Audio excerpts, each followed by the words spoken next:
Hello everyone and welcome back to the Common Sense Crypto channel. As with you always, this is Rich doing another video today on XRP.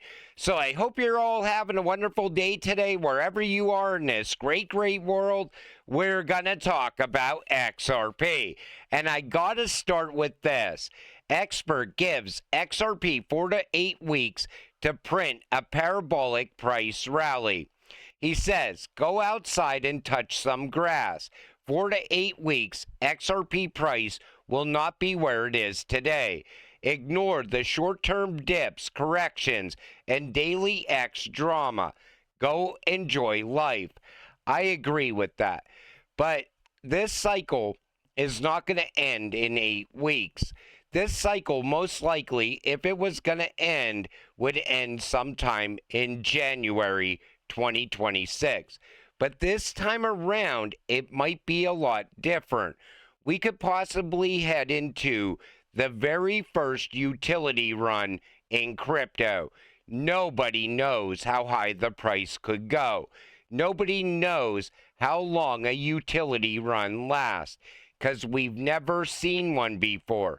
But we are on the verge of utility driving the price of XRP. Here's when XRP could become the go-to store of value. So Zach Rector is saying once this cycle tops, XRP could emerge as a store of value. And I agree with that as well. Think about it. If XRP is not experiencing these major pullbacks, Bitcoin's still going to crash out once this cycle ends. It's not going to continue upward. There's nothing holding up the price of Bitcoin. Even the institutions are already looking past Bitcoin now. They're looking down the road. They want to get involved with tokenization, Web3, and so on. Why the hell would they continue to park money in Bitcoin? It wouldn't make any sense. That's why XRP could also emerge as a store of value. And XRP, in my opinion, is going to be digital gold, because it's going to be moving tokenized gold, the value of tokenized gold, from point A to point B. Ripple CEO Brad Garlinghouse highlights that XRP is addressing a problem worth several trillion dollars, fueling an immense demand for the cryptocurrency. This is the greatest 3 minutes of Brad Garlinghouse explaining XRP. He also covers the fact that JP Morgan representatives also were at Ripple offices early on. Take a listen to this. There are investors who are interested in, frankly, speculating on where XRP is going to go. And, to the extent we are successful solving a multi-trillion-dollar problem using XRP and integrating XRP into those flows, it's going to drive a lot of demand for XRP. Again, I said earlier that the market cap of XRP today is around 25 billion. You're solving a $27 trillion problem. I'm not saying it's going to 27 trillion, mind you. You take a lot of friction out of that system. But, when I think about the other use cases and consumer use cases, I think there are a lot of other use cases where we think XRP could be a very efficient digital asset. Ripple is focused on payments. If we think about it kind of the same way, Amazon was really good at books. The name of the company actually was Amazon Books. It wasn't Amazon. And then they decided, hey, let's go do another vertical. When I think about what Ripple's trying to do, we want to be extremely good at solving a very large problem around payments and liquidity on a global basis. We are actively, frankly, investing in other use cases for XRP, and those aren't things we will pursue, but some of them will be consumer-centric, some of them will be in marketplaces. But those are things that we will partner with or help entrepreneurs go and build solutions that take advantage of, with a very performant asset relative to most of the other digital assets out there. When we talk about Jamie Dimon, we first have to recognize where he sits. He sits at the top of the global financial infrastructure. There are a few banks, of which JPM is certainly one, that make billions and billions of dollars of profit by virtue of that perch. 99.9% of banks don't make money in this ecosystem in terms of cross-border payments. Jamie Dimon makes a technical term of a shit ton of money by sitting there. So when I hear Jamie Dimon saying it's a fraud, I think to myself, well, of course he's going to say that. He's talking. I mean, and by the way, there's also people who conspiratorially he's trying to talk down the price of Bitcoin so JPM can buy it. Like the idea that JP Morgan isn't actively working in the blockchain and Bitcoin space is not true. Frankly, I don't mind sharing. There are about 15 senior JP Morgan people at Ripple's offices this afternoon. Now, unless JP Morgan's going to fire them. Does JP Dimon know that? Apparently not. Anyway, so look, that's my thought on the whole JP Dimon thing. I do think there are people who are going to say this is, in the same manner, a very smart investor said to me, in 1997, the whole West Coast was long Amazon and the whole East Coast was shorting Amazon. We saw how that worked out. And his point was basically, look, the West Coast is obviously bullish and, there's some that are very cynical about these things and, we'll see how it works out.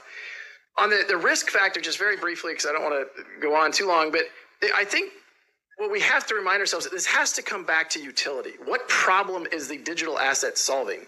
If it's solving a real problem and it's creating value by solving that problem, then there will be value in the token. And that's why XRP will have value, because it solves real-world problems. But Brad also talked about Amazon. I think Ripple's going to be way bigger than Amazon. And that was before the Rippleverse SEC case even started. JP Morgan back then, they wanted to get their hands on XRP. They already knew that Ripple and XRP was going to be a major disruptor in the banking sector. And that's why they had to slow Ripple down. But at the same time, JP Morgan was also getting involved with crypto back then. They were already looking at Bitcoin back then as well. But this shows you how we got from there to where we are today. And Brad did exactly what Amazon was doing all along. Amazon kept expanding out. It started as books, and look at what it became today. Ripple started out as cross-border payments, and look at where they are today. Now, all of a sudden, Ripple's talking about becoming a bank. They have custody services. They're going to get majorly involved with tokenization. And they want to capture the derivatives market as well. But us as XRP investors, all we have to do is sit back and watch it all play out, and eventually we all get financial freedom because of this. But I wanted to show that clip because that's one of the best clips of Brad Garlinghouse that's out there, because it shows you why the case started. It shows you that JP Morgan seen it as a disruptor early on. It shows you Brad's vision on where he plans on taking Ripple and XRP as well. Ripple now holds 64 active licenses, including MTLs, money transmitter licenses in the U.S. and DFSA approved in the UAE, with 11 more jurisdictions pending, like the EU, UK, and Singapore. Those are the rails that XRP is going to run on.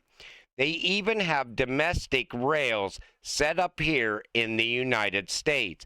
That's why they acquired all of those money transmitter licenses in every state inside the United States as well. Ripple Labs holds over 35 patents covering on-demand liquidity, obscuring, routing, Byzantine consensus, private asset transfers, and crypto wallet security across global jurisdictions. The XRP-powered future isn't coming. It's patented. And this again shows you why there's not going to be an XRP alternative. Ripple already holds the patents. Ripple, for the last decade, has been setting up rails in every single country around the world. But every time a new token shows up, right away, that's the XRP killer. There is no XRP killer. Don't fall for the FUD. The old system is dead. ISO 222 isn't coming. It's here. And these 8 tokens will run the new rails.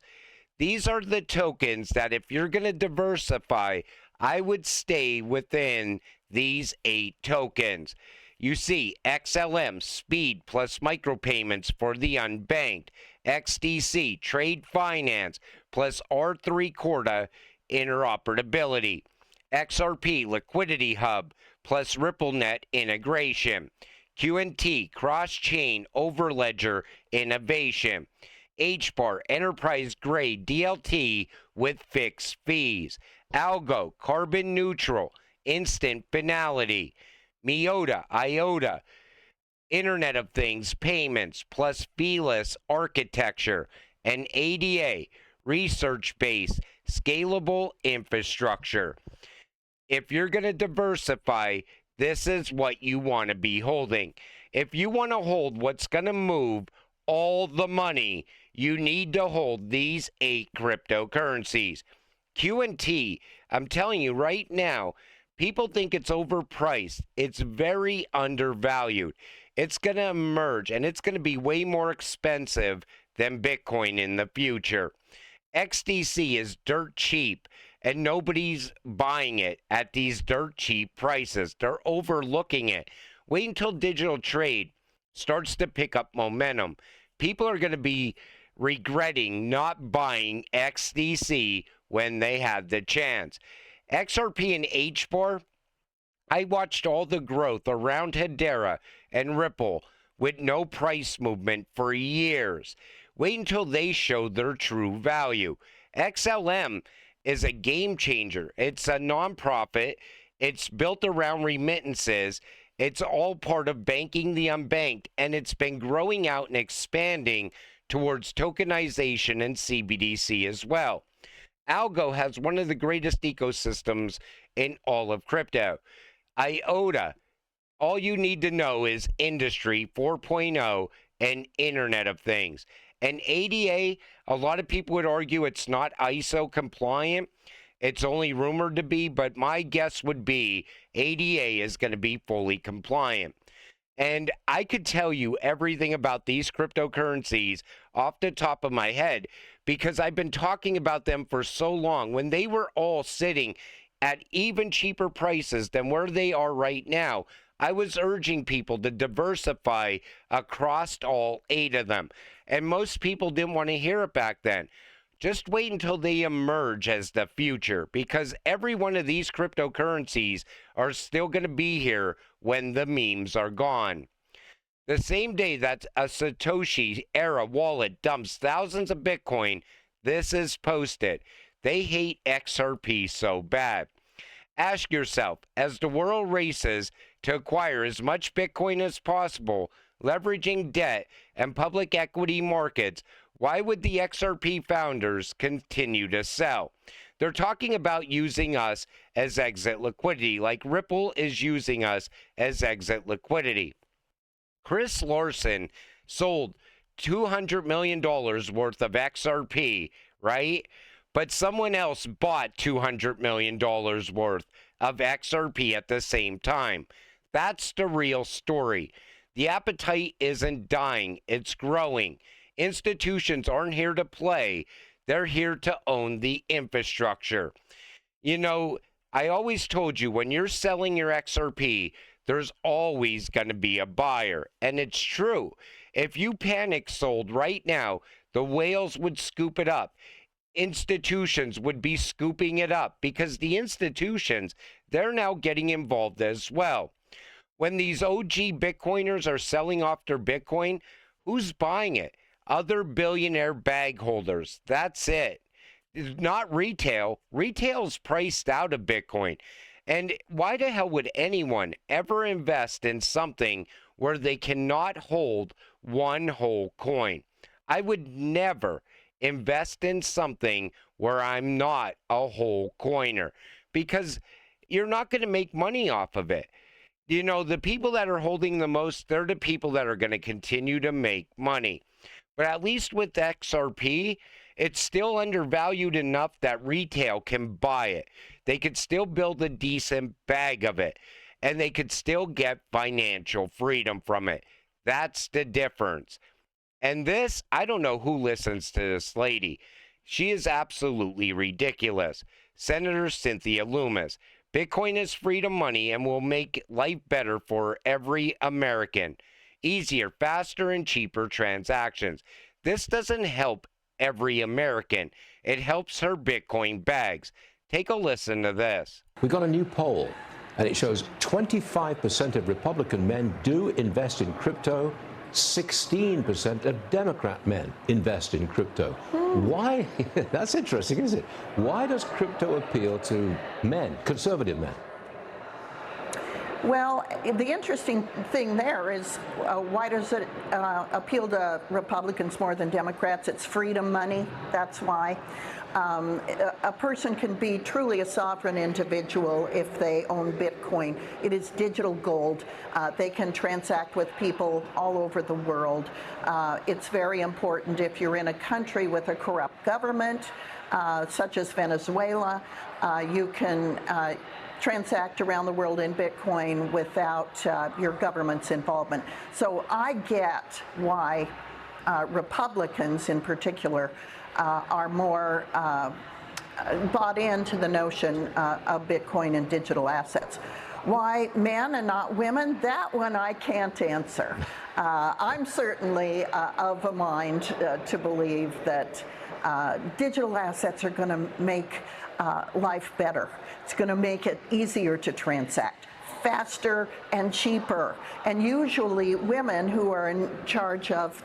So apparently she's not transacting in Bitcoin, or she would know how slow and expensive it actually is. But take notice how the mainstream media is even in on the Bitcoin-only narrative. They put the price of Bitcoin and Ethereum up on the screen. And it makes you believe, if you're not in crypto already, and you're just someone watching this clip on Fox Business, you're like, oh, I should go all in on Bitcoin because it's going up in price. Why would I buy Ethereum? It's going down in price. You see the narratives that they try to create. But Brad Garlinghouse debunks Loomis in 27 seconds. Take a listen. How XRP and the performance of XRP compares with Bitcoin. Bitcoin today, as was said earlier, Bitcoin in many ways has been a successful experiment, but not when it comes to payments. The throughput of Bitcoin, both in terms of to confirm a transaction, often can take an hour. I think Tavis said earlier, you're not going to use Bitcoin to buy coffee unless you want to wait there an hour for it to confirm the transaction. And then the transaction cost would be pretty high. So how is Americans buying things with Bitcoin? We already know it was nothing more than an experiment, but she wants the government to go all in on Bitcoin so that the government can bail out their bags, because retail is no longer bailing out the Bitcoin bags.